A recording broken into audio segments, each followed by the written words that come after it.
everybody, and welcome to another edition of the 920 Show. We are back here in the Edge VR studios. Check us out back here. And better than ever. Check us out back here.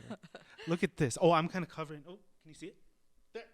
Oh. Flex. Okay, those on the internet, you can see us. Yeah, we have a great fun little backdrop nice little today. background, nice wood vibey, We must have a special guest. Yeah, we do.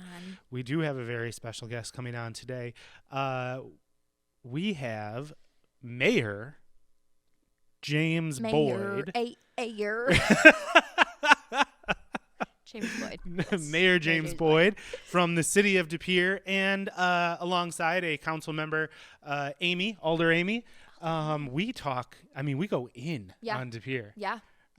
I think it was a really great conversation. For those of you who have been listening to the show for a while, or for those of you who are new, you all know I'm from De Pere. I grew up in De Pere. Mm-hmm. I went to De Pere High School. So this was really cool for me. It was. You had a little nostalgic moment. Did. I could tell. You were getting a little sentimental. I know. I was talking about Hardy's Hill, and I was talking about Legion Park. And we're back.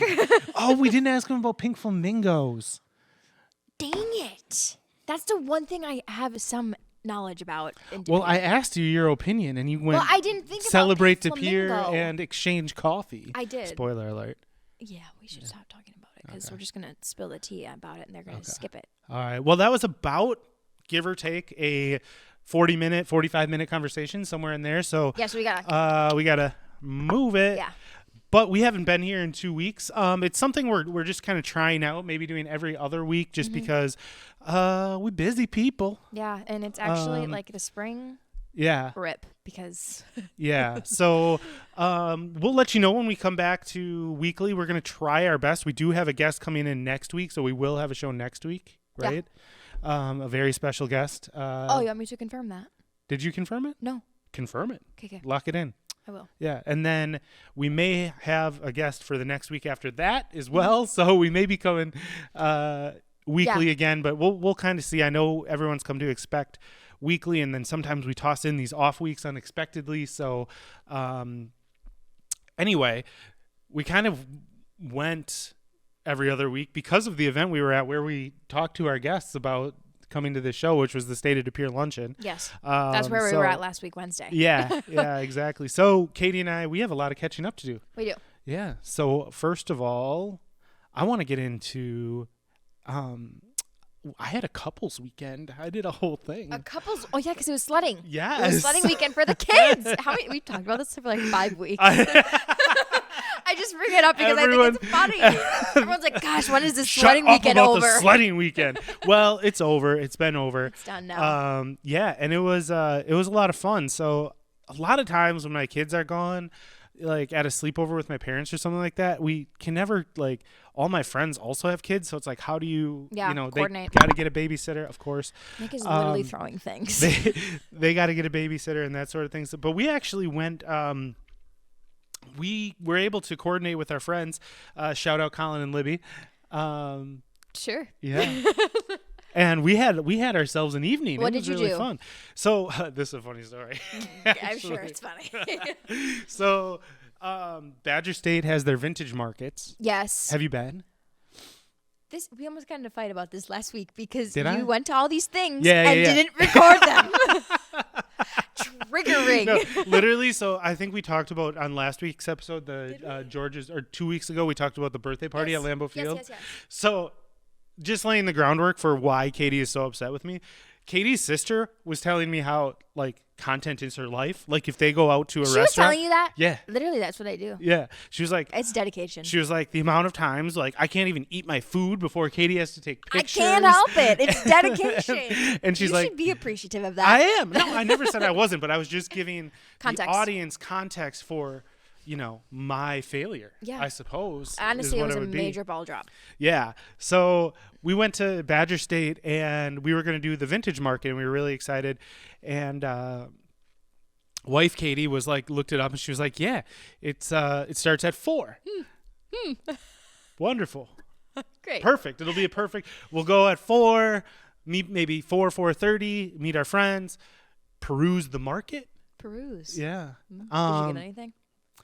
You don't seem like the vintage kind of guy, except for the shoes. Yeah. If I could, it's one of those things. Like I think it's all really cool, but then I put it on and I'm like, it's not as cool. Yeah, yeah, exactly. I'm like, oh, that looks really like I see something at like a vintage store or whatever, and I'm like, oh, that's cool. Yeah. And then I put it on and I'm just like, you just made that uncool.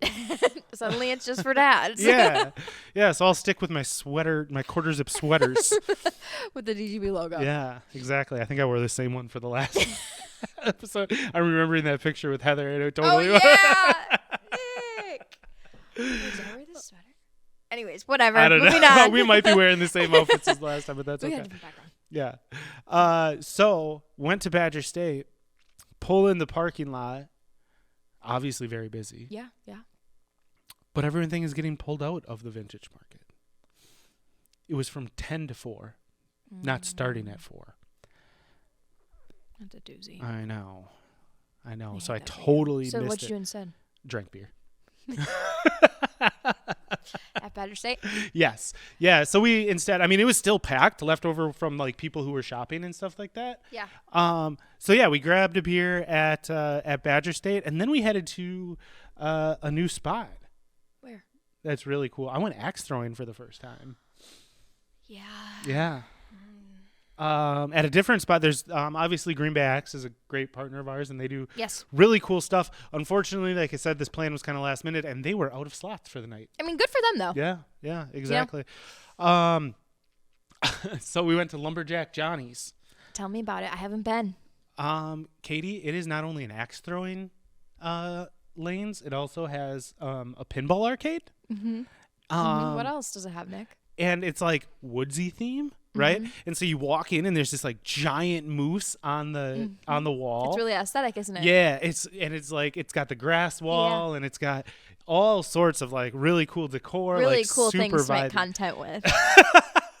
So that I wouldn't have to go by myself because no friends, but it's fine. Well, you know.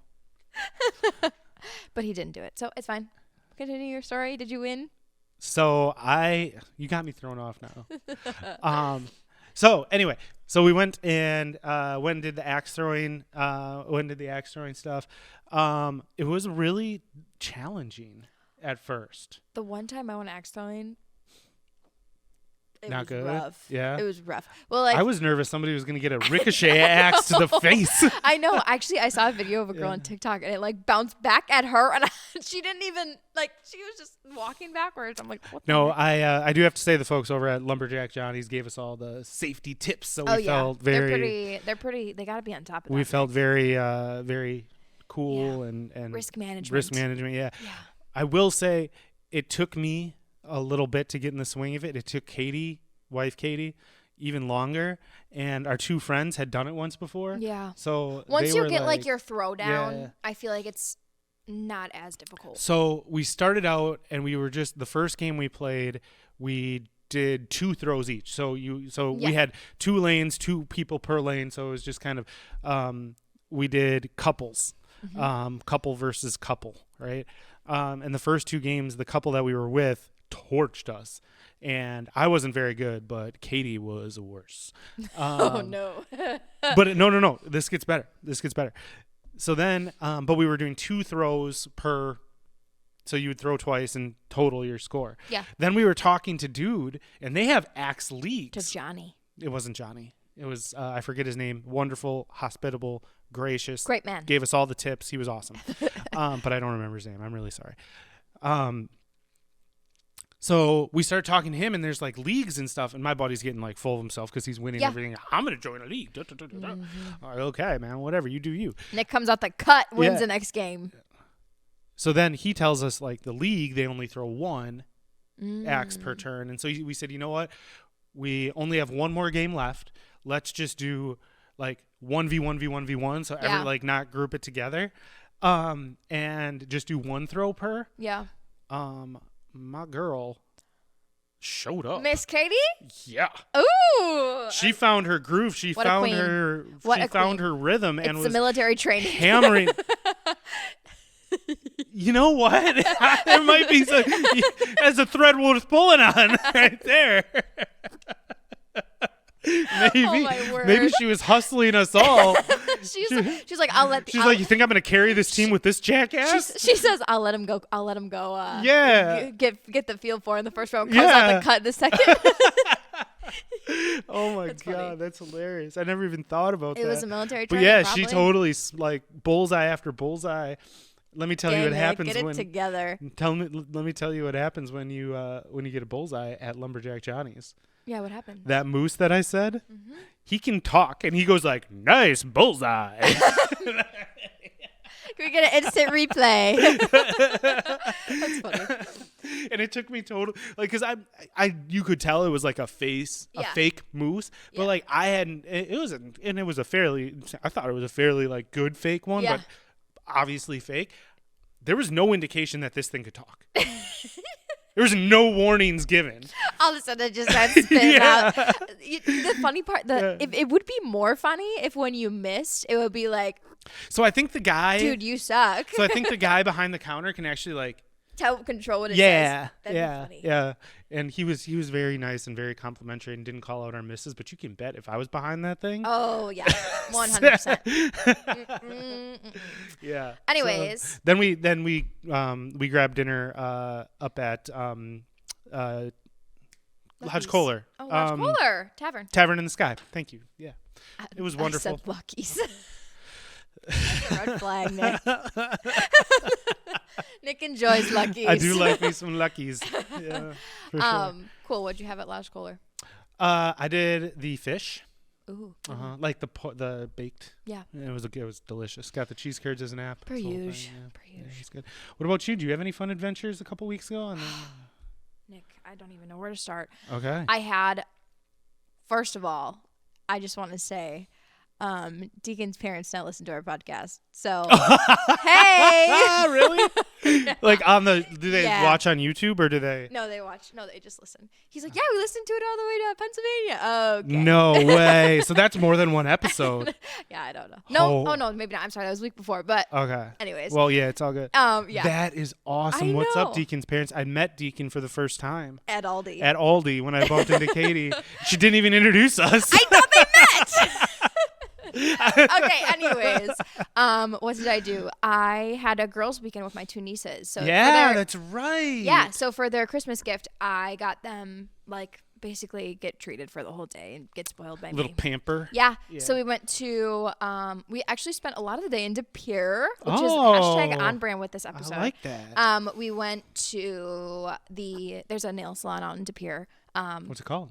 Star Nails. Okay. We went there. And how was it? It was good. Did they rinse and did they massage? Listen to this. Did you do mani pedi combo? Listen to me rattling off these things. I know. Who are you? Right? Tell me you have girls without telling me. Yeah. No. So they have like a little kids pedicure chairs.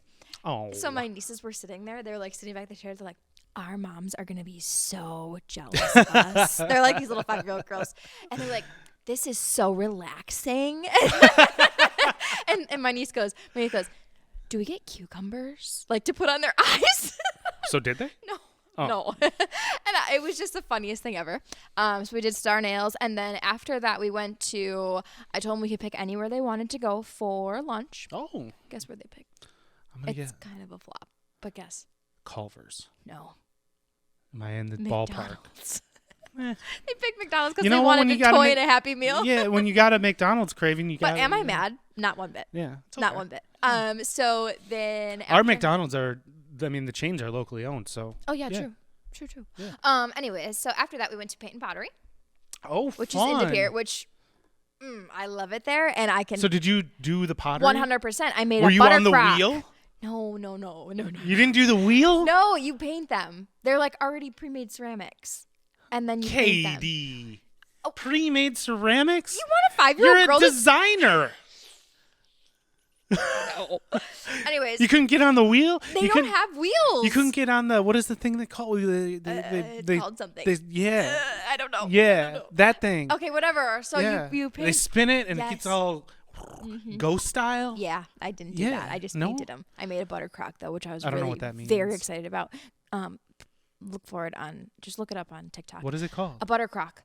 Is it a thing that you holds put butter in it, And then you flip the bell. It's actually like a butter bell. And then you flip it over, and it sits in a thing of water, but it keeps it bacteria-free and spreadable. It's from the old days when they didn't have spreadable butter invented yet. Isn't what the old days like 1990 to you? Yeah. So, anyways, moving on. After that, I went to. Oh, after that, I didn't want to go back to my apartment because I didn't have toys there, and I also was like really tired, because there's just a lot going on with 2 little girls that are 5 years old. So that's my life. Yeah, that sounds like so anyways, okay, so I was like, guys, let's go look and see where we can find all the murals in Green Bay. Shut up. I'm you not didn't. kidding. Yes, I did. You didn't. I did a very touristy thing That's in my very own town. cool. My nieces were like, because you could literally just drive and see them off the road. Yeah. So we were like, there's one. So we started counting, and we counted like 20 of them. So were you Broadway district? We were in De Pere, so we did a lot of them in De Pere. And there's a lot in De Pere as well. Yeah, Are you kidding me? Oh, can you show the camera? Is that allowed? Can they be I don't know. featured? Can you see? Yeah, you can just zoom in a little bit. Yeah. Oh, look at how cute they are. Yeah. So that's the one by Pasquale's. Nope. Yeah. It's on the other side of the river.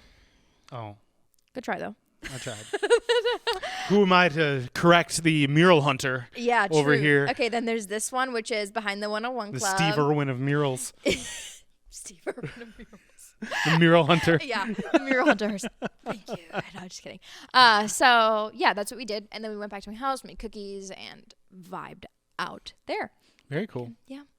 Yeah. What else did I? Do you want to know what I did for TikToks that week? Oh, you had some TikToks go off, friend. I did. What was the one? Oh, the frappe spot. Yeah, let's talk about the frappe spot. So, found this. Where'd you find it? I saw it on Facebook. Okay. So I think I'm gonna let you tell the story. I think a post had gone like semi-viral, and like people locally were sharing about it, because it's kind of an exciting thing coming to Green Bay, and whatever. So I was like, hey Nick, I'm gonna go here and see what it's all about because I feel like it's kind of a vibe.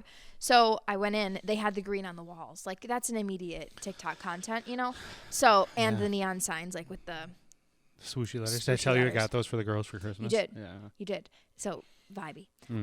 But so I went there, made a TikTok. I was like, oh, this would be cool. They have the coffee flights. They also have avocado toast flights. Toast flights, yeah.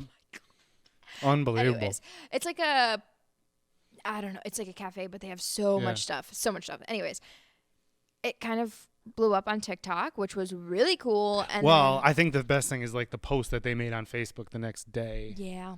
So, we posted it on TikTok, Instagram, and Facebook. It was everywhere. Yeah. And because it started doing good on TikTok, and I was like, okay, well, I'm going to post it on Instagram too. And I posted it on Facebook, and then they posted the next day that they ran out of all of their supplies and had to close down for the day. So, good, bad?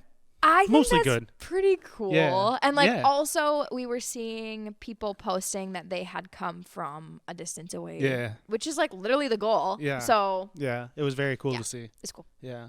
What about last weekend? Did you get anything into last weekend? No. Yeah. I don't remember. You're putting me on the spot. Oh, well, we record the show every week and do the same segment, Katie. What did I do last weekend? I don't remember. Are you literally looking through your pictures? Oh, yes, I am. You want to know what I did last weekend? I went to the comedy show. Oh, yeah. You went. That's in De Pere again? Yes, in we De Pere. are all over the place. I know. Look at me go. So went to the comedy show at Comedy City in De Pere, which it's actually a good idea. I'm looking had at my photos. no idea that was like a thing. Like I knew comedy shows were cool and whatever, but improv is literally hilarious. If you have not seen an improv show, did you get involved? Did you give any suggestions? Absolutely. Yeah. Absolutely. Yeah. You got to get the full experience if you're going to go. So we went to Comedy City. They have like a little bar there and all the things. Saturday, my niece had a cheer competition. Oh, where was that? The KI. Oh, it was at the KI? Yes. Nice. And Nick. Great venue if you're looking for somewhere to host an event. Little cheer Katie was just loving it for me. Was she so proud? Okay, first of all, we had 1, 2, 3. There was 6 of us there repping her. Oh. It was the cutest thing ever. Very cool. That was her little team. Oh. And yeah, it was really cool just to like experience, and she loved it and she was having fun. So that was cool. That's what I did last weekend. I love it. Yeah, that's really cool. Yeah. So we didn't do much last weekend. I installed a shower door. Where'd you get it from? Menards. I think that. Why? Your house is brand new. Well, because it didn't come with a shower door. It had a curtain. Oh. And I... Did you do the frosted glass or the clear glass? Please tell me you did frosted. Are you the clear glass guy? I didn't pick. It fogs up, though. So That's just so weird for me. I can't even. Yeah. But Sunday was a really cool day. So... we kind of bounce around here, and we represent Green Bay, of course, and we love the city. But this is obviously a lot of things. We're allowed to travel. A lot of things swayed, De Pere this week. So and that's where I'm from. And one of my friends, his father was a former De Pere fire chief, or not chief, firefighter. He wasn't a chief. Sorry about that. I always get that mixed up. He was a firefighter in De Pere for many, many years. Very one of just the nicest, he's a big dude, but he'd give you the biggest hugs. When he saw you, always remembered your name, always remembered your kid's name, asked about your family. He's one of those, yeah. Just a great guy and a great community member. And there was a benefit because he was unfortunately diagnosed with cancer a few months back. And Katie, the community showed up for this man. I love that. In such a big way. Have you been to the Swan Club ever? A long time ago. Do you know how big that banquet room is? You could not move. Wow. There had to be so cool. 1,200 people there. That's awesome, though. And the line just to buy raffle tickets, I was like, I'm sorry, friend. I'm not waiting in that line to buy raffle tickets. They had a Venmo code. I was like, okay. Say less. I was like, I'm the unluckiest person when it comes to raffles anyway. Same. So I would rather just same. I'll just donate. I love this man. He's been a part of my life for a very long time. Venmo code. Let's go. Sure. Perfect. But yeah, so we did that, and then we had a little bit of a Sunday fun day with the boys from high school. How were you on Monday morning, Nick? Great. Never better. Never better. Never better. Never. I was never better. Mm-mm. Anyway. Oh, I thought you were going to expand on that. I wasn't going to go there. I was preparing myself to hear the. Nick did great at our team meeting at 8 a.m. on Monday morning. I was flourishing. Okay, anyways. What did you do Sunday? I did not sit in the chair closest to the bathroom for no reason. Oh, my word. Okay, anyway. Oh, man. No, so we did the benefit, and then the kid, it was a lot for the kids. So they were that's a big deal. I wanted them to be there. I wanted them to see the whole thing. My parents were there. My aunts and uncles were there. There was, a lot of, but, so Katie brought them home, to kind of chill out. And she was like, yeah, if you want to go with your friends, go ahead. And first wrong mistake. It wasn't that bad. We just, we went to Greystone Ale House in De Pere and, continued the party, had some lunch. Their food was delicious. I hadn't been to Greystone in a minute. It's the same people that own the bar. Oh, yeah. Yeah. It's by Brick House? No. Where's Greystone Ale House? Greystone is in Ledgeview, technically, at the corner of Dickinson Road and Highway GV. Oh. Yeah. Okay. Yeah. Kind of by Costco, down the road from Costco. Oh. Yeah. Okay. Yeah. Yeah, great food. Had a few beers there. I was not driving. I was riding with my friend. So you might as well go in. Yeah, I could go in. Yeah. And we did. And but then we had to make a few stops along the way. as he was bringing. So we had to make a few stops, and so there was beers to be had along the way, and it was super fun. Well, I love that for you. Yeah. Look at me being social the last 2 weeks. Are you? Can't relate. No, you were pretty busy too. I was. Yeah. What did I do? Okay, let's talk about my TikToks now. Or do we need to move on? We talked about the frappe spot. The frappe spot. Yeah. But I did the boba spot. Oh, you did do the boba spot too. I did a new boutique in De Pere, which I talk about more. Yeah. Listen to the interview for more info on that. Madrid Tapas. Oh, yeah. Never been. It was Yummy. amazing. Iconic. Mm-hmm. Bottle room. That's all I got. Love that. All right. Well, let's kick it over to the interview with Mayor Boyd and Alder Amy from De Pere. And we will see you on the other side for a quick look at upcoming events, and then we'll get you out of here. Yep. See ya. See ya.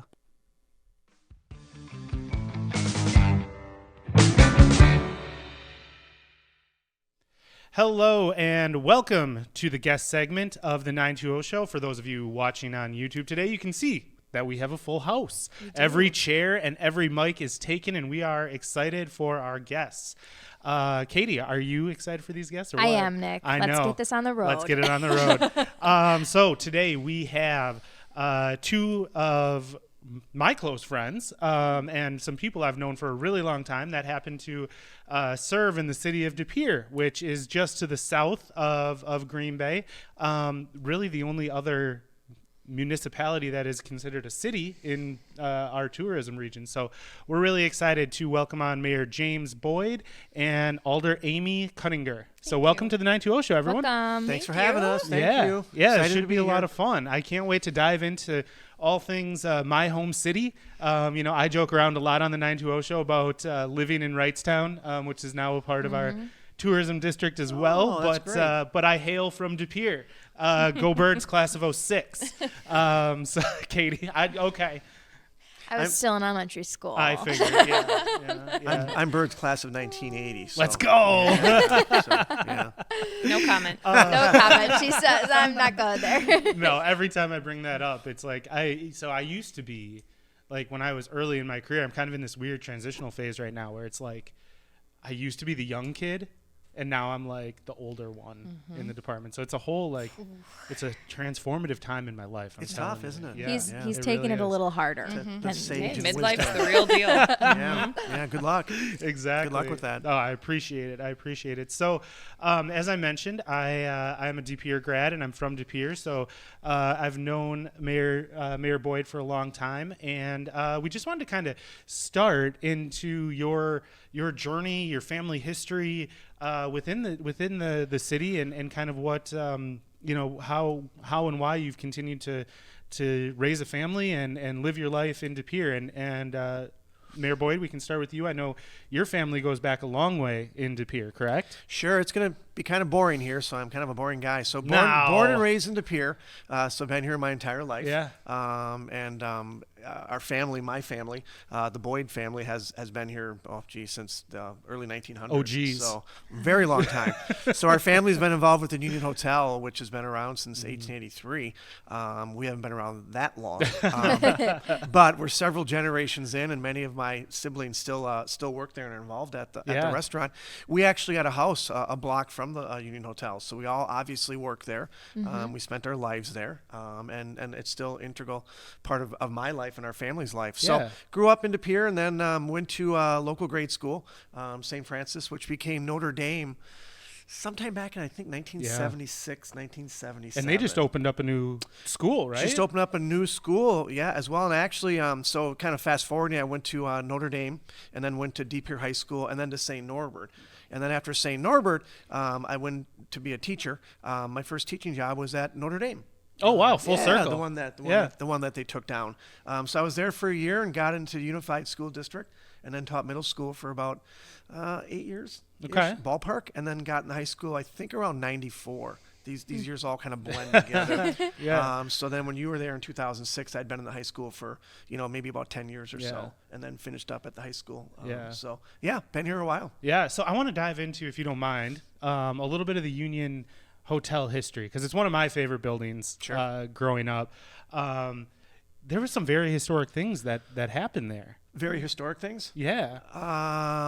Historic-wise, we have to try to think back to some of them. Well, I'm thinking of a particular logo that was drawn on the fourth floor. Oh, well done. Yeah. So the Green Bay Packer logo was conceived conceptualized, drawn at the Union Hotel back in the early 1960s by one of our residents who lived at the hotel for over 40 years. Oh, wow. Name is Are they one of the ghosts? Name is Dad Brazier. He no he ghost might be there. one of them. No ghost there.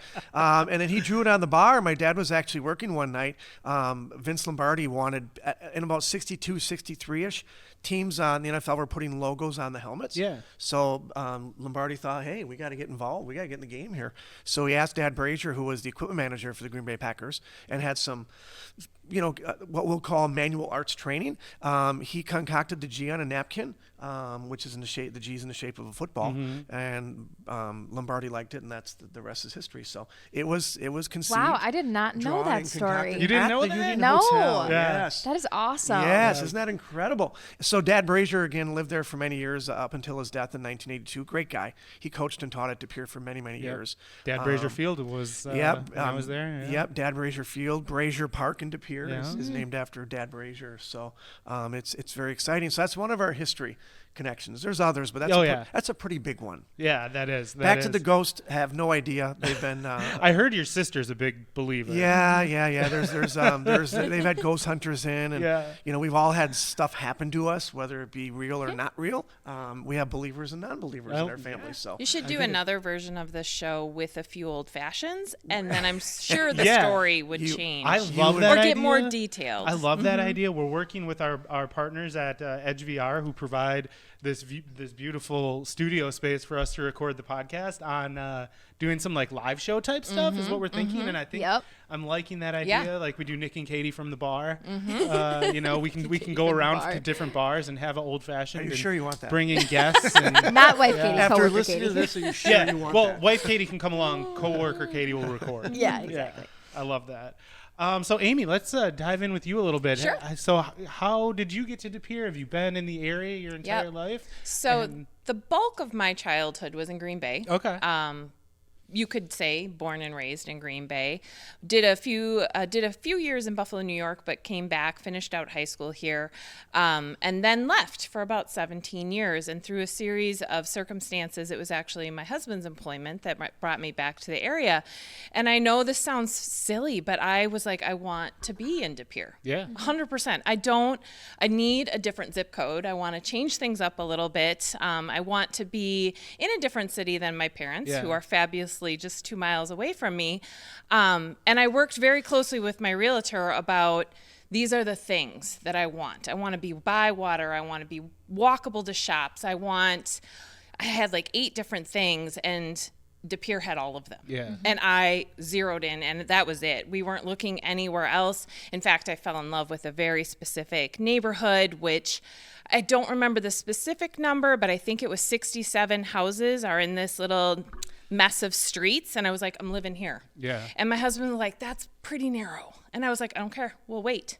And we Really? did.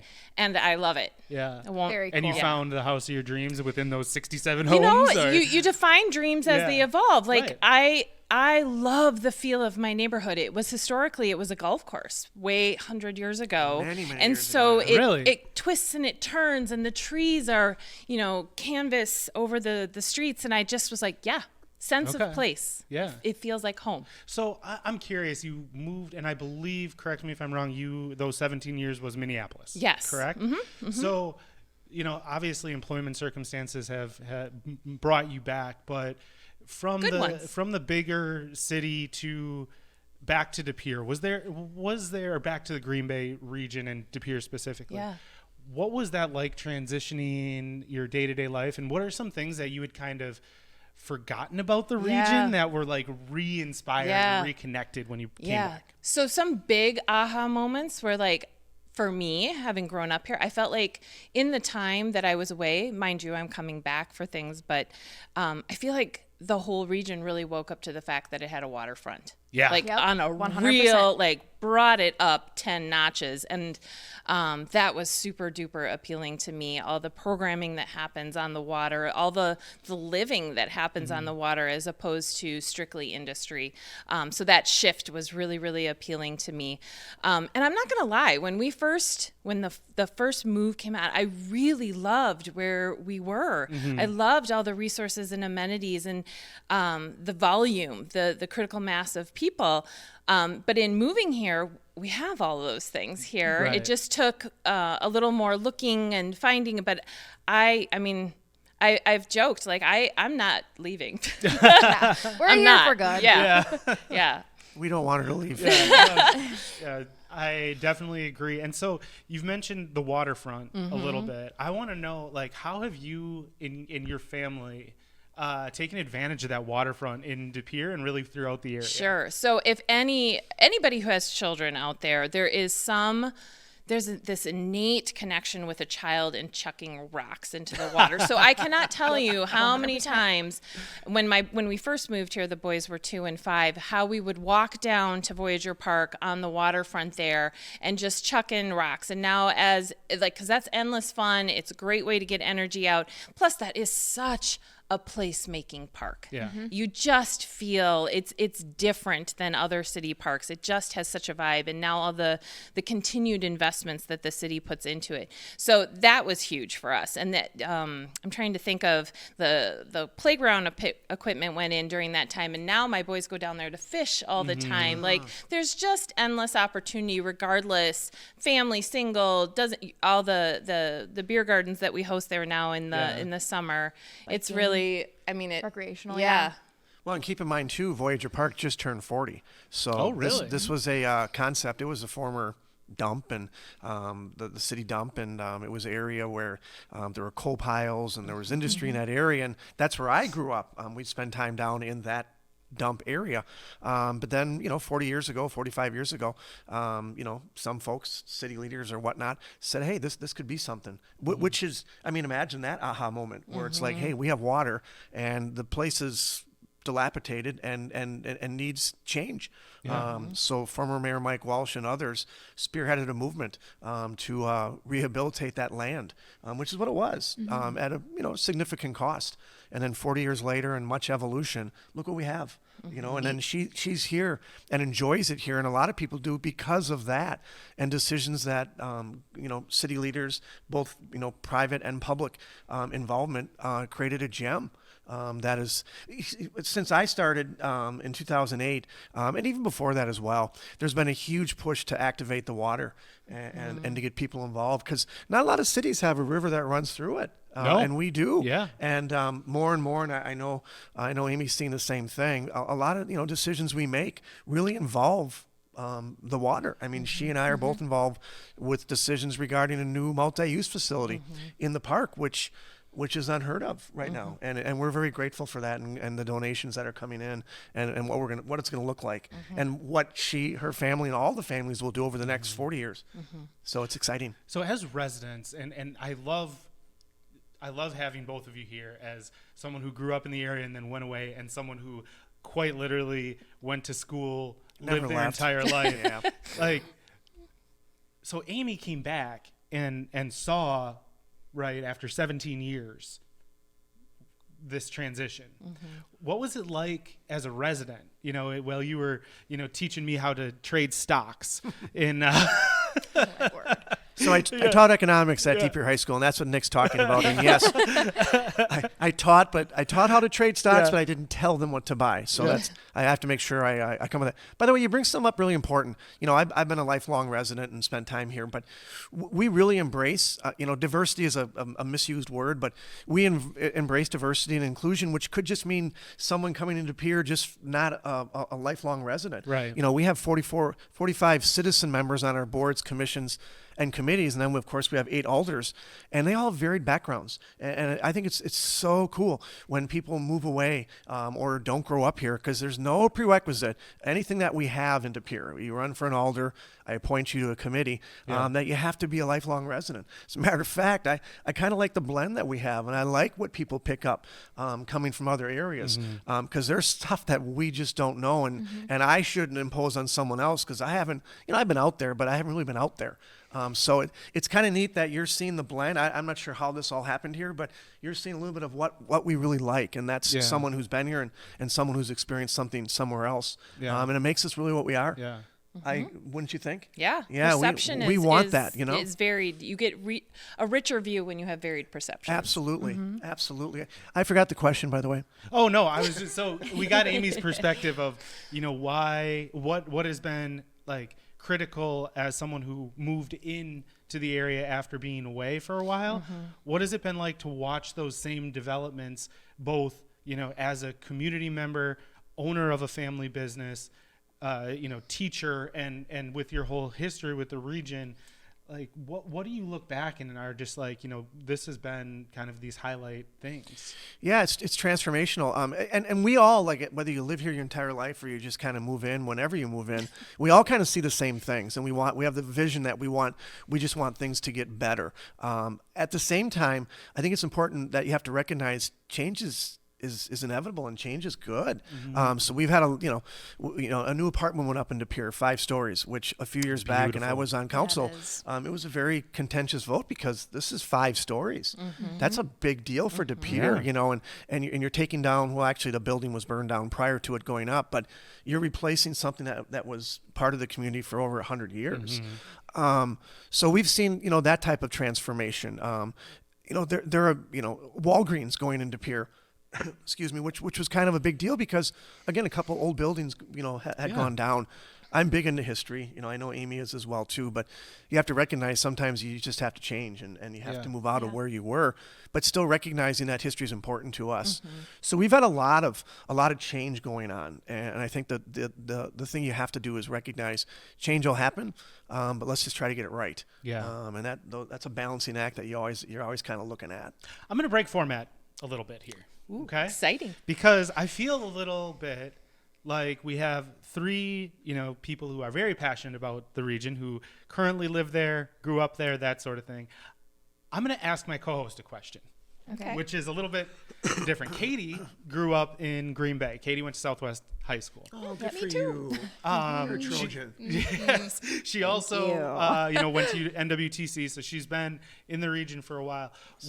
When you hear De Pere, like, what are some of the things that pop to mind as someone who lived in the neighboring city? I'm Gen Z. Okay. 23. Celebrate De Pere and the Exchange. Those are the first things I think about, and that's because that's where I grew up going to Celebrate De Pere. Yeah. And I go to the Exchange pretty much twice a week. But I think that the really cool part about talking about the waterfront, the really cool part about it is I used to go down there fishing with my dad, literally all growing up. We would just go down there during weeknights or whatever when it was warm in the summertime and go fishing. And the amount of change that park has seen, even in that short of time, I don't know, maybe 2010 compared to now that I bring my 5 nieces and nephews there with me, is absolutely insane. Just the park itself, it's been, updated and everything. And it's just is a little bit nostalgic for me because I'm like, this so much has happened. So from that time, we the Riverwalk. We celebrated 10 Yep. years. We have a lot of celebrations. I mean, that's 10 years already? That's 10 years. insane. That's wild. That was Wow. huge, and it took a lot of effort and a lot of time and a lot of energy to put that thing together and raise money and get government agencies from federal, state, local levels to agree with this thing. Isn't that awesome? Yeah, and The I Riverwalk. remember walking down there, and then it started to become the lock bridge, and my first boyfriend and I went down there. Did and, you put one it on put a there? lock You on the sure bridge. did. Is it still there? I don't even know. I have no idea, but it was just it's just a cool thing in Green Bay that you just, or in De Pere, I'm sorry, that you just kind of just get to experience and explore. So yeah, that's cool. Aww. So I want to go on a little bit more about that because one thing about De Pere is it's one city, 2 sides of the river, and really I love the different feels of the region. So from a visitor perspective, how would you describe the difference between what is going on the west side of the river versus the east side of the river? I know it's one downtown, one city, but I feel like, there's a college on one side, there's, more shopping and other stuff on the other, and outdoor recreation. So from an insider's perspective, what could you tell visitors who haven't been to the area what to expect there? It's funny, the idea of sides of the river maybe it's because it's very local. I did leave for a while and now I've been back for about a decade. But to me, I see it as bookends. Yeah. Like we have this beautiful reach that is literally bridged together. What a wonderful metaphor of a vibrant college that's nationally recognized and unique to the world. And then right across the river, we have a massive investment in a cultural center that is going to be placemaking, not just regionally, state, but nationwide. So when you say like one side versus the other side, I see it as this beautiful arc. I love and that. I love that I live on one side and I work on the other side. It's awesome. You know and what I do get crabby. I will say I do get crabby when Google tells me your commute will be 7 minutes versus 6. Like that is a big change that I've noticed in moving from a larger metro area. Like I do not miss that at all. And there's a traffic jam ahead. And I'm a little put off when the roundabout's backed up. I have to know, did you move in after the new bridge was up and running? Okay, so she doesn't know real traffic. Well, I remember as a child. I remember when 172 went in. So I'm very aware of what was there. I just remember at the Hardee's all the time with my dad. I sledded at the Hardee's back in the day. There's a great sledding hill right next to Hardee's. Hardee's Hill. When that came in town, that was a big deal. It was like the late 70s. And, we lived 2 blocks from there, so clearly we're there every day eating the big twin at Hardee's. But that was a huge deal. But we all sledded on the hill. The Hardee's Hill? The Hardee's Hill, I guess they called it, Tin Can Hill is the real technical name for it. Kind of. I'm sorry. It will always be Hardee's Hill, right? You can have Hardee's Hill, but it's more of a ring. Everyone has it's the alliteration, like Alder Amy. But you do mention De Pere and East and West De Pere. I guess technically De Pere High School is De Pere High School. West De Pere is West De Pere High School. Thank you. However, I told you. However, we go back in time, then you'll talk to some folks that went to the school in 40s and 50s and maybe early 60s, and they said no, it was East De Pere High School. So we keep getting back and forth, but we get this a lot about the 2 De Peres, and when I started, it was a big effort to say we're just De Pere. That's just what we are, and that's how we have to focus and emphasize. But at the end of the day, you just can't. So that's just how it is. Strong. Yeah. So I want to underscore that a little bit, and I asked that question on purpose. Did we pass? You did. Okay, good. I asked that question on purpose because I wanted to underscore one of your really cool events that I go to every single year, and that is your trick-or-treating event, which reminds me, and I'm getting kind of to a point here, every year... Do people still give you candy, Nick? I mean, are you aged out of the The program? flower pot gave me some candy. Nice. Oh, my word. Great. Yeah, it was awesome. So one thing I always forget about De Pere is how walkable it is. And you talk about the east and west side, right? But it is one De Pere. It reminds me every single year that you can go and grab a coffee at the Exchange and then go across the river and go shopping at one of the boutiques down there, and it's only like a 5-10 minute walk. I think people who live here, we get spoiled a lot, right? That everything's a drive, and if it's more than a block walk, we're like, oh my gosh. Yeah. Whereas people Let's come not in even from talk about parking. Yeah. We won't go there. We won't go there. But I wanted to know from your perspective as leaders in the community, how much of a focus do you put on when you're thinking development of walkability? Take it. Gosh, I think about that a ton. And I literally do walk from my house to the Union or to the shops, and I love all my shops. I love that sense of place, right? Like you can be excited as a resident that a Starbucks comes, to your peripheral. Like we're really conscious of placement. Like Starbucks is more by your strip malls and things like that, but downtown we have Luna and Taza, and those are place-making spaces that you want to hang out at and you want to walk to, and I do frequently meet friends and neighbors there. When I am going to my shops, I'm like literally thinking about, okay, I'll park here and then I'll do this loop I do around. the same thing. I do the same thing. Yeah, exactly. Like I don't want to have to drive around a city to go to my favorite spots, and I love that in De Pere. I can walk to if I'm going to a show at Bemis or something like that, you can go and grab a coffee first and walk over, and I love it. Or stop at the Abbey on your way somewhere. So yeah, I'm glad to hear that's in our community leaders. I think definitely front to of Pere mind. and a lot of Yes, stuff we the push is amount that of work, that they do to make those it work. And things. I think they'd often say we're an experience, Yeah. and the walk, whatever it is well worth Yeah. it. So I think they try to drive that home that De Pere's an experience, and it's something that people should come and recognize and I do. think So it's really cool what they did. Actually, it's in front of Union, where there's like benches and pretty flowers, like in the Oh, spring. it's so cool, and it's isn't it? Just, it's so gorgeous. Is that the Mike Walsh Plaza? yeah. Yeah. Yeah, I love that. I went down there to make a TikTok, and I was like, oh my gosh, this is so pretty. Yeah. I didn't know that was there before. So we've had, I think, 3 events last summer. It's a music fest of some sort, and because we obviously want to activate that as well. But outstanding, very well received, and a lot of people go to it. I think it's on a Friday, and they space it out roughly once a month. But yeah, that was very exciting. Yeah. And we have to show this stuff off, and that's a huge investment by taxpayers. To $600,000-$700,000 is That's not cheap. yeah. And we're just trying to showcase different parts of the city, and I think it worked. That's So what I love. I'm glad you talked about that. That's one way to do, like, technically that's kind of like an alley area, and like sprucing that up, like the one in between the exchange is With all the art. like bees and Yeah. art and all of that, instead Yeah. of like leaving it just One of my a favorite brick pictures wall. of my kids is in that art Yeah. alley with Yeah. they're dressed up in their Halloween costumes and they have our dog and you can see the alleyway and the art in the background. It's gorgeous. It's a great that's use of space. Yeah, I think that's really cool. Like all the little alleys back there are revitalized, which I think is neat. Also, I just want to put a pin in this and talk Okay. about All right, let's put a pin in it. the Let's go. new boutique that went in November. Katie's obsessed. I heard all about this I this went morning. there. I was in De Pere Oh my yesterday gosh. afternoon. Shop. I don't know how to pronounce it. I think it's Shop Revere. I'm not sure. Totally my vibe. I love it. You are not alone. She was Oh showing. my goodness. She went in there to. She went in to make social media content around that, and she could not stop showing everyone in the office this morning. Oh my word. That's I love it. People would walk in for the day, and she'd be like, "Ashley, I need to tell you about did you this. hear about this?" That's a I nice love it. plug. Yeah, I love it. So, Yeah.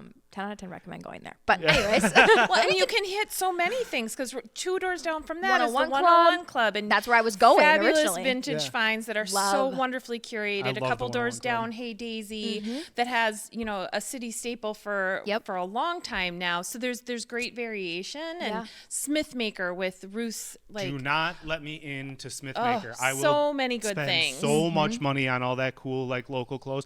I have stickers on water bottles on my laptop. All over. The problem is like it's not really a problem. We wear like merch to work. And I love merch. Yeah. So like getting anything that's like Green Bay, De Pere, anything like along You'll those do that. lines, I'm in there. Oh, for sure. love I think it. Puddle Duck's been around Puddle probably Duck, the yes. longest, and we can't, that kind of started the whole, Yes, the 100%. whole little thing they had My going sister there. is expecting a baby in May, and we got her this cutest little thing from Puddle Duck. It was the best. Yeah. Yeah. Anyways, we can unpin my shopping pin. Yeah. But Okay. I just love it there. I love that you brought that up because the shopping is awesome, and I think one thing that's really cool that visitors can expect when they come to Green Bay and they're planning, I want to spend, Thursday in De Pere I can walk and here and Friday walk here. downtown or whatever, is that they should know about these things. But I also think one thing that they really should look forward to in De Pere is that historic and really like American Main Street feel mixed with some of these modern boutiques and coffee shops, and it's just a really interesting way to and really cool way to develop the area. And I just want to say thank you for your vision definitely. for those. That's been really amazing to experience as a resident. But I know we're on time here, and I want to switch gears just a little bit, if you guys don't mind, because people's stories and how they got to where they are today is so interesting. And it's something we dive into a lot on the 920 show is just, how people got where they were. So, we talked a little bit about, how you found yourselves living in De Pere, but, you can each take a turn, whoever wants to go first. What was it? How did you feel that call to serve your community in these roles? And what was that decision-making process like in the stages of life you were at? I can start. You want me to start? I do, yes.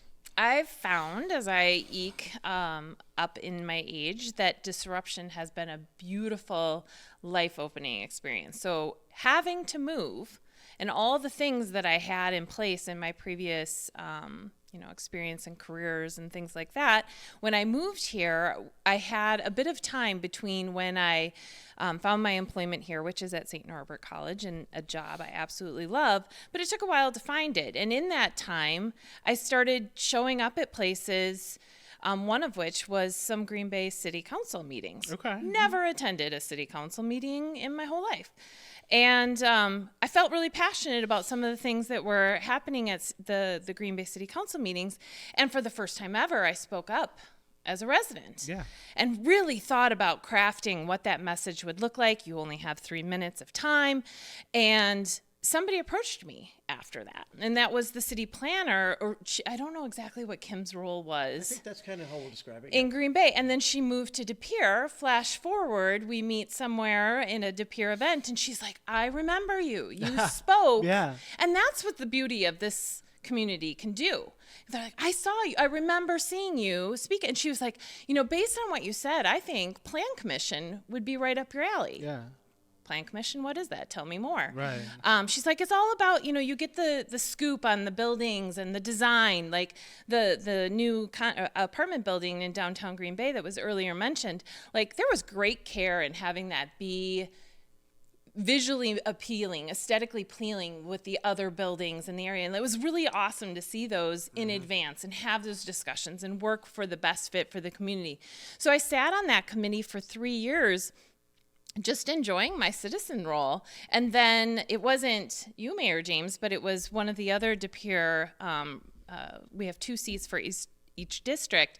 When he rolled off, somebody approached me, run for city council. Yeah. And I'm so glad I did. But I never set out with any of those plans, but it was driven out of a passion and an interest to be civically involved. What was I'm a little bit, this is a little bit inside baseball question, because I was working with Amy at the time of her first run, and I was in the marketing space. So I'm very honored that you asked me for advice here and there on some design things that you were working on. Yeah. But what was that like, jumping into an election and really the public eye for the first time? Well, growing up as the weatherman's daughter in this area, that part had already been there. What was his name? Yeah. John Chandik. John Chandik. Check Really? Chandik, Yeah. 5, 6, and 10. Daughter. Yep. That's your Yeah. that's your dad? Yeah. Oh, wow. I was hoping that would come up. You want to know something? You're the second So- person I know whose dad was a local weatherman. Weatherman? Bobby Nelson. Bobby Nelson. Bobby, my best friend, one of my best friends. He lives in La Crosse now with his wife and 3 kids. His grandpa was Bobby Nelson. Well, you have the 2 icons then, Bobby Nelson and John Chandik. Yeah, it is. You're Yeah. blessed. I like it. And So when you say public Yeah, eye, sorry. like that passion was, I guess that's genetic, because like there wasn't a city parade that my dad didn't MC. There wasn't a community member that if you had a question about fishing conditions or, what your kid's wedding weather would be like, my dad would talk to you. And that's in me, not in the same shape and form that it was in his career. So when this opportunity came up, I especially love that our district, I walk my district, it truly is like you're representing your neighbors. And that is really appealing to me, and getting like what's important to you, or explaining something or gathering feedback to bring back. That's in my DNA. That's my hardwiring. So. Okay. Interesting. Katie, you have anything for? No, Because- it's interesting to listen to, though. No, because I ask because I was in marketing PR for 10 years before we started this podcast, so I was really comfortable in front of the camera doing news stuff and knowing You're I a was very being recorded. special breed. Being comfortable in front of a camera is hard. And I kind of forced Katie to Yeah. jump into it. Yep, So I you was did. wondering if she had any insights or any questions with that being kind of hardwired. I think you don't know that you are that way. You're kind of you figuring just it gotta out. do it. Yeah. Like there's literally, Keep you showing can't up. avoid it. You just gotta Yeah. show up Yeah. and hope for the best. But So what about you, Mayor Boyd? What was that decision-making process like, and how did you find yourself as the Doing mayor what of I'm De doing. Pere? Yeah. So, Yeah. St. Norbert is like, that's what we talk about now. I went to St. Norbert and had a professor named Dr. Wegge for political science, and he was Worked with him. outstanding. I think that kind of put the bug in a little bit. Yeah. However, I didn't really act on any of that until 2007, 2008. I knew Mayor Walsh for years. Yeah. I had coached at Pere cross country and track, and his son was in cross country and track. So I've known Mike a long time. Matter of fact, he was the president of the school board of Notre Dame that actually hired me back in 1985. So Mike and I kind of go way back.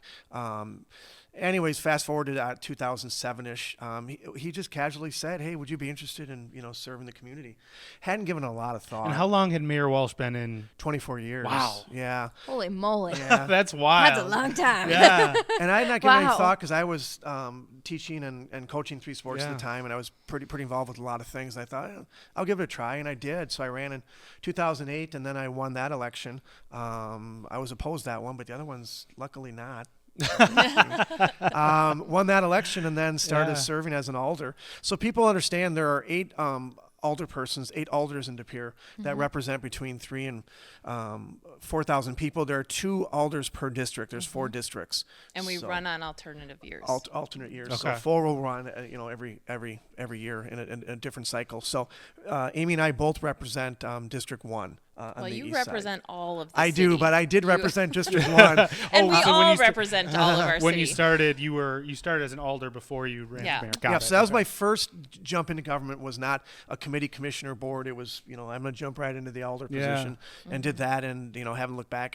And the relationships you build just in that is just incredible. I would like to say that the council we have right now, because I've been through a number of councils, I really enjoy a lot, and so I've been through several of them, and this is I think Amy could agree that it's a great civility, and we have great conversations, and I think everyone has the same city direction in mind, and we're proud of that.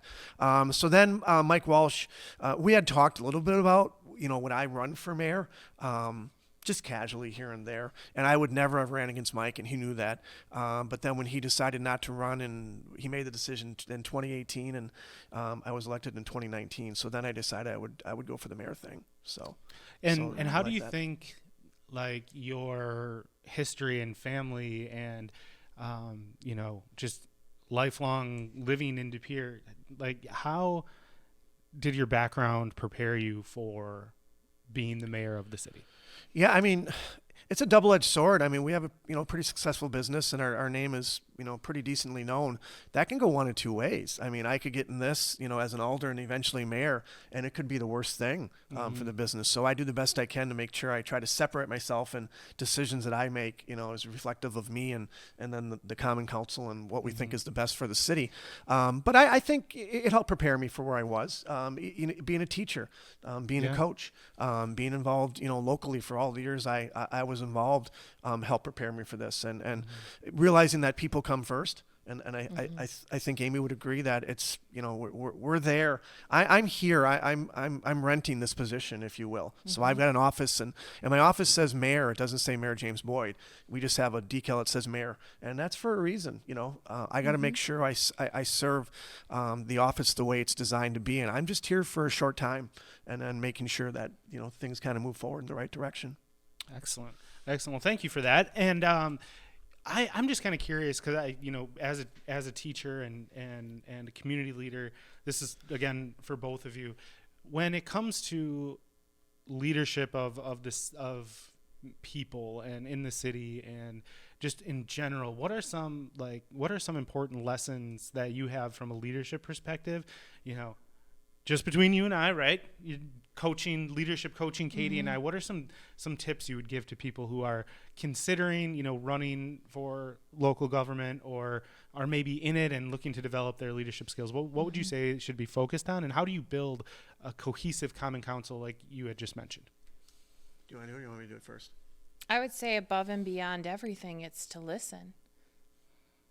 Yeah, I like that one a lot. And then you're not the smartest man or woman in the room. You have to come in with humble beginnings, and listening is really, really a big deal. Yeah, I think respect is also I think extremely important, especially in these times right now, and you have to listen out to everyone's opinions as well, and you could think they're completely wrong and extremely far-fetched, but you still have to listen, and it all comes back to that. Yeah, and I think on anything, our council, if you looked at the history of voting and development is largely aligned, very much in alignment. And there are topics that are very, city invested. Legion Pool would definitely be an example of the city providing feedback. That was an old Nick stomping ground. Providing feedback and the city listening and then changing course, and the city came out in droves. That's one of the things that I think is so appealing about where we live. We show up, we vote, we are all of our elections. We show up and we make our voices heard about what we want to be invested in our community, how things are.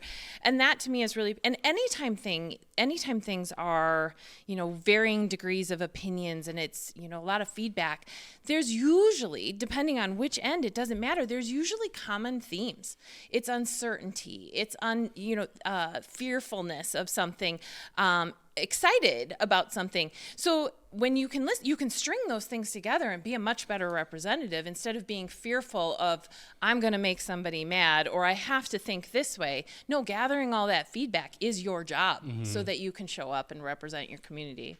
And we should state that we are nonpartisan, so we're government at the most primal form. Yeah, I love that. And I think that's something that we're very proud of. And I know myself, and I know Amy's the same way. That's how we approach, and that's how people should look at the position, representing at least the city of De Pere and keeping our small little area. Neighbors. Yeah, we are. And again, we're not always going to get it right, and there will be people not happy, and we recognize that. That's part of the job. But we throw partisanship out, and we just do what's best for De Pere. Awesome. I think that's some great advice, and I hope some of our listeners can take something from that, because that was a really wonderful description.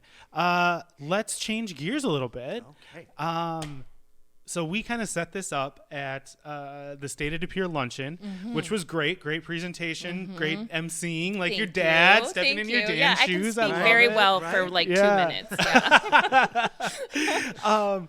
I want to, and obviously Discover Green Bay and De Pere are partnered in tourism, and we help promote what's going on in the city, and I kind of want to give an open platform. What can people look forward to in 2023 when they come to De Pere? What are some new things for people who have been there maybe and hadn't been back in a few years? And what are those cool projects you guys are excited about? Go. I'll just jump in one. 3 words, Malva Cultural Center, which will be opening up in the fall. Now, that obviously is not the city of De Pere. We'll consider it a private business, but we're all involved in this together, and we have skin in the game as well. But that's going to be a game changer. For sure. That people don't quite realize is going to be something that the Midwest, the United States, will embrace. That said, we have other things as well, too. Our kind of event season kind of gets going in the spring and summer. Obviously, we get busy in the spring and yeah, summer. So do we. And this is one of our partners, definitely De Pere, who we support, obviously. But we have the farmers markets, we have the East-West Music Fest in Wells Plaza, and then on the west side, behind Nikki's in that big parking lot there. So obviously, celebrate De Pere, without a doubt. They went away for a while, and they are back right now. Yeah. There's so many other events as well. But bike race. But we also have a new bike race coming in. This is exciting. Yeah, this is exciting. New bike race, and it's still really in its infant stages, but it's green lit. It will happen. I have to get the day right here. I think it's June 28th. It's a Monday in June. Monday in June. I don't know the exact date. We'll I have apologize. to coordinate to get somebody who's involved Discover in that Green bike. Bay will have to be involved with this. Yeah. And we definitely will, but it's a very, very big bike race. I think they have 11 locations throughout Wisconsin. De Pere was just selected as one of them. That's so I awesome. think we're at the last That's tour. really cool. So, and a lot more details coming out about that. It'll take up an entire Monday in late June. It looks like right now, and I'm not 100% sure yet, and I'm not divulging anything that I can't divulge, but it looks like the course will probably be on the east side. Okay, is what we're cool. looking at, and it's just great excitement. So I would love to get one of the racers on the podcast. Well, That'd you be should, super and by the fun. way, anyone can. I mean, this is there'll be local people that can race. There'll be races, that you don't have to be a professional, and all different abilities and things you'll of be those on nature. You'll be on a imagine- bicycle, yeah. Mayor? Yeah, I'm thinking I'll be on. Yeah, Katie, are you going to sign up? We have e-bikes. So I get one of our. I'll get one of There our we go. police e-bikes. There we go. So very, very exciting. Matter of fact, this weekend we have a race, the Saruji's Valentine's Run. Oh, yeah. 5K and Yes. 15K right, through the that's streets of De Pere. So that's going to happen this Saturday. So that's a very recent event. Yeah. So lots of stuff going on. And then there's a project underway as well at Voyager Park. Can you talk about that, or I know you mentioned it at the luncheon, so I wasn't sure if they could be in a more public space like Yeah, this. absolutely. Do you want me to jump in a little Yeah, bit there? go for it. So we had so Voyager Park has a restroom. Yep. A bathroom there. And then about 3 years ago, we realized we have to replace this restroom. It's been around for many, many years. So the city set aside some cash, $170,000 to replace the restroom. But then some folks started talking about, I believe on the park board, let's go bigger. Let's do more in the restroom and I make think it a Marty's words were dream big. dream big. Yeah. He I told love us that. So told they- us to dream big, and we did. Okay. And you did. They dreamed You big. sure and did. they had put together a building where you could have people inside and have events and, obviously much more than a bathroom and a Yeah. patio and a deck on the outside and yada, yada, yada. Well, they dreamed big and the price got very large. And then And the community showed up. yeah, community And the showed up. community Eventually, showed the up. mayor had to be the bad guy, and he had to say, no. "Hey, there's just not funding for this. We're not going to get there. This is $174,000 going to $1 million. It's just not going to happen." So, being the bad guy, we had to pull the plug on it. However, because the media picked up on it and other folks talked about it, someone saw it, and a nonprofit came forward, the David and Rita Nelson Foundation, and said, "Hey, we kind of like this. We want in." And they had a seed of $500,000 Wow. to build a multi-use facility much larger than a restroom, and the rest is history. And it was going to be, I think, 1.1 million. It's actually risen to 1.5 million. Oh, we know all about that with the visitor center. You know, yeah, you know how that goes. Yeah. We didn't have state help though, but and we're excited about the visitor center. But yeah, all of a sudden it grew and grew and grew, and then we're to the point now where we're going to break ground.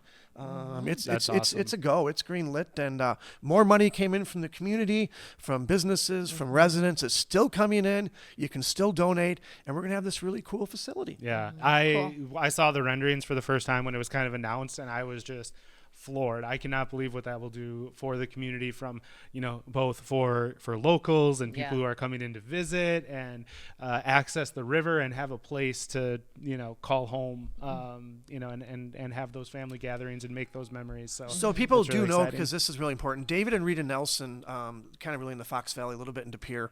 Rita Nelson's a former teacher in the De Pere School District, Unified okay. School District. Yeah, I taught with Rita for years, Wow. and for a couple years. And when I was at middle school, wonderful person, wonderful couple. And then when they had passed, they earmarked a foundation, which is quite large. Wow. And they like to give, and they really like this community. So we're blessed that we have these foundations and others in this area that give. The Cloud Family Foundation also contributed a nice sum to this project. And then the Riverwalk was the same thing. Many foundations, residents, and businesses contributed to this. So we love this private-public partnership. And this is just the beginning. It really is. The momentum, that was the theme of State of De Pere that you heard when we were talking about how we should frame it up. Momentum so beautifully does that, because that's just what we can talk about. Yeah. Our economic development director for the city, I think if we even quadrupled him, we'd still need more of him. There are so many things on the horizon on both sides of the river. It's really exciting. A lot of projects. That's really cool. Katie, do you have any other questions before I ask my last one? No. You know my I last one don't. when I bring in these folks. Oh boy. Where do you guys see De Pere in 7 years? 7 years. 7 to 10 years. Okay, I like the 7 to 10 year thing. We'll go 7 to 10. 7 Yeah. to 10. Well, the growth is going to be there, so I think we're at 26,000 right now. So if you talk sheer people, we'll be pushing another couple thousand people, because we have developments coming in, De Pere subdivisions, which will bring in itself 750 to 1,000 people, which is incredible. I see a transformed downtown that'll look a little bit different than we have right now, yet still the same feel. I'd say enhanced, I'd say enhanced is a really good way Yeah. of putting it. Yeah. because it's already awesome. It's just going to be even better. You It know, is awesome. we have a Shopko site which is been purchased. It's 4 acres, which is quite large. So you're going to see that will be transformed. The Front Street property where Century Bowling is and the Stone and Tile businesses right now will be transformed. Same thing will happen on the west side as well. There we go, east and west side. So I think it's going to look different in 7 to 10 years. Awesome. And we're excited to be part of it. And there's going to be another something similar to a Nelson Family Pavilion, but I don't know where and I don't know what, because someone's going to identify a need that we have, and they're going to step up and be generous. I love it. I love it. Anything to add, Amy? I would just say that, there's been the concept of the Southern Bridge, and in that time frame, that could be something that comes up. So there again, when we talk about how a downtown feels or how a community feels, the upfront planning that, this may be something that's 5 years out, 10 years out, the timing of that is subjective, but that will transform and elevate the city as well, because we'll be able to have different traffic flows and be able to develop and look at things differently as well. And the whole region. Yeah. For sure. Well, we have kept you way longer than I think we meant to, so we really, really appreciate your time. This was a great conversation. Really cool for me as a hometown De Pere kid to talk to Alder Amy and Mayor Boyd. Thank you. Very cool to have on. So thank you so much for your time. Thank We you both. appreciate it. Yeah. Thank you. It's easy Thank to you. talk about something you love. Exactly. Nailed that. Exactly. Yep. Thank you very much. We'll have to have you back on sometime when there's news to talk about or whatever. We'll be in touch. We're here. We're here for you. Awesome. Thank Thanks. you. Thank you.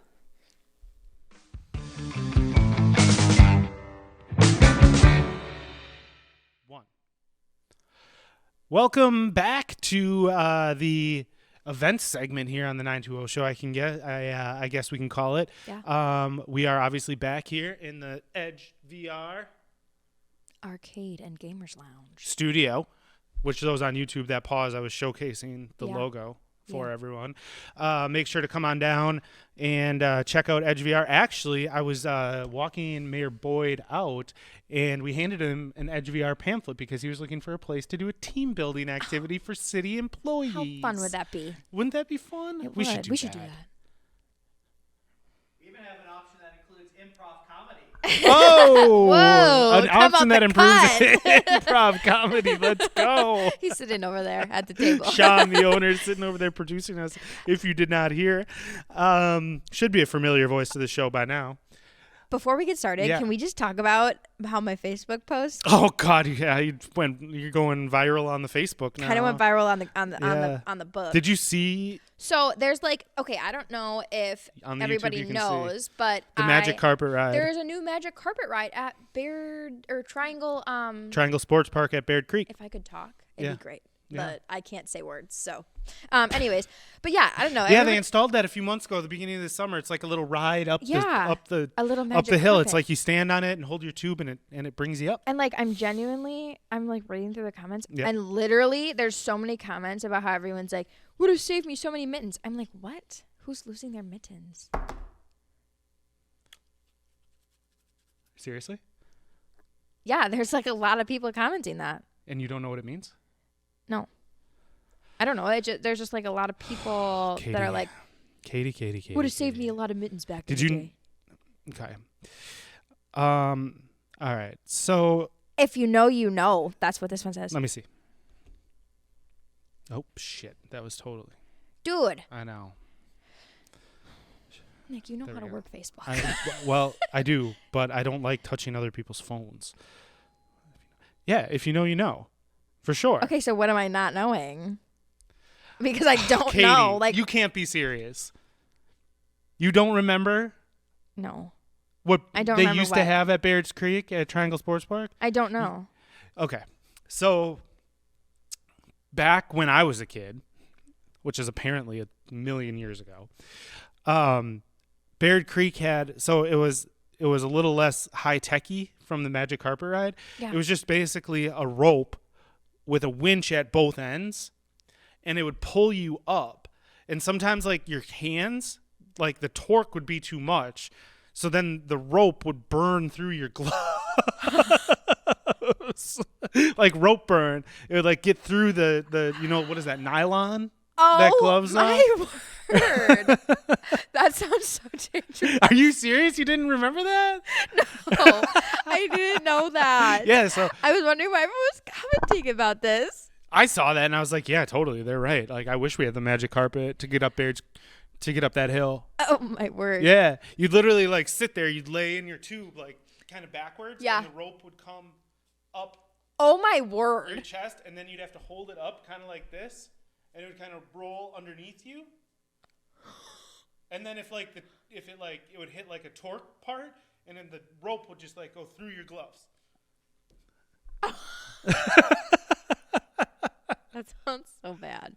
I'm so glad they got the new stuff though. So okay, moving on. All right, we are close to our max time that I like these episodes to be. Yep. So let's just take a quick look into the weekend. Let's start out at Paradise North Distillery, of course, at South Bay Marina. Freeze Fest is coming, and it sounds super cool. Yeah, and I also saw that they have what is it? Rum flight? Yep. Rum flights Rum flights on Facebook. and they look full amazing. circle, axe throwing, Oh, outdoor my axe word. throwing, an escape room, Stop. ice bocce, a perch and brisket dinner on Friday, provided by Minzo's Kitchen, Oh, they're good. They're good. and food on Saturday and Sunday, provided by Hands on Deck. Tasting room will be open and serving craft cocktails. Nice. I'm gonna go. I'll tell you all about it next week. Ooh, look at this is for you, Nashville Showcase. That's what I said. So it looks like there's a bunch of like Nashville at Meyer. songwriters Okay. coming in on the 3rd and performing at the Meyer, which I think is so fun. Yeah, so check cool, so that out fresh. if you're in town. Let's see what else we got. What else? Let's see here. Saruji's Green Bay's Willy Wonka at of the course, Meyer Green Bay's Willy Wonka. by Let Me Be Frank. Yeah, that'll be fun. Our friends at Stadium View have some live music coming on, so that's Per great. usual. And look at this, Ledgestone Vineyards from the clouds with an event. Normally their events are in the summer and spring and fall a lot, but look at this. I know. They have some live music going on the 3rd. Oh, love that. Yeah, very cool. What else we have? Frosty Gamblers, Family Fun yeah, Night. What's that? At Baby's Wildlife Sanctuary? what Frosty is Family. What is this? Okay, You're let's check it out. kidding me. 17th annual Frosty Family Fun Night. Animals and waterfalls on night walks. Carriage Oh. service. Wolf howling, owls, skunks, snakes, turtles, possums. Not opossums, possums. Bonfire and s'mores. Popcorn, Photo booth. raffle. There's a lot going on, guys. Lots of stuff at the Bay Beach Wildlife Sanctuaries. Frosty Family Fun Night. Yeah. Oh boy, it's gonna be Oh boy. a push and pull as boy. if we go to the Paradise North I know. or the Frosty Family. You would want to go the other. Uh, You got a family, so you have to go to Bay Beach. It's gonna. I'm gonna go drink at Paradise. It's gonna. I'm just kidding. It's gonna be. No, you're not. It's. We'll see if we can find a sitter. There you go. Actually, Maddie has her home basketball tournament on Saturday, so that'll be a lot. Man. But that's okay. Anyway, okay. Anything else on the second page here? Some Winters Farmers Markets over at KI Convention Center and on Military. And yeah, all right. Coolio. Very cool. Well, thank you all for watching. Thank you all for listening to the 920 show presented by Edge VR Arcade and Gamers Lounge. Oh, speaking of Edge VR Gamers Lounge, they have their Titletown event, and the registration ends this weekend, I believe. So that would be the Titletown Rocket League presented by Edge VR, and registration is open and it's free. So Rocket League, one of the biggest video games out there? Yeah, it sounds very popular. Yeah. But anyways, it's at Titletown Tech. Yeah, and Sean sent us some pictures Cool from vibes. last year. Cool freaking Yo, vibes. massive big screen. There's an audience up the stairs. Yeah, it's like they've got commentators down in the pit. And there's like a screen upstairs and downstairs. Yeah. It looks legit. It's a game. It's a production. Yeah, it's very, very cool, and it's free to attend. You just have to head to Titletown.com. You can find it there. Also, if you head to Facebook, I know Titletown has been sharing a bunch of info about that, so make sure to check it out. I don't know if you can have any more fun for free. For real. Right? For real. I didn't even, before Sean told us that, when we've talked about it a couple times, I had no idea it was free. No. And the other cool thing is they have some different levels Yeah. based on skill level. So make sure to check that out. But Katie, where can they find us on the socials? At Discover Green Bay on Facebook, Instagram, TikTok, LinkedIn. Reddit. I know. Yeah, I don't know. I don't know the vibe. We're still feeling it out. We're tiptoeing. Yeah. And- And YouTube. Yep. And then Discover GRNBAY on Twitter. Make sure to check us out. Follow. As subscribe. always, visit us at greenbay.com, and we will talk to you all next week with a very special guest from the world of TikTok. Yep. See ya. See ya.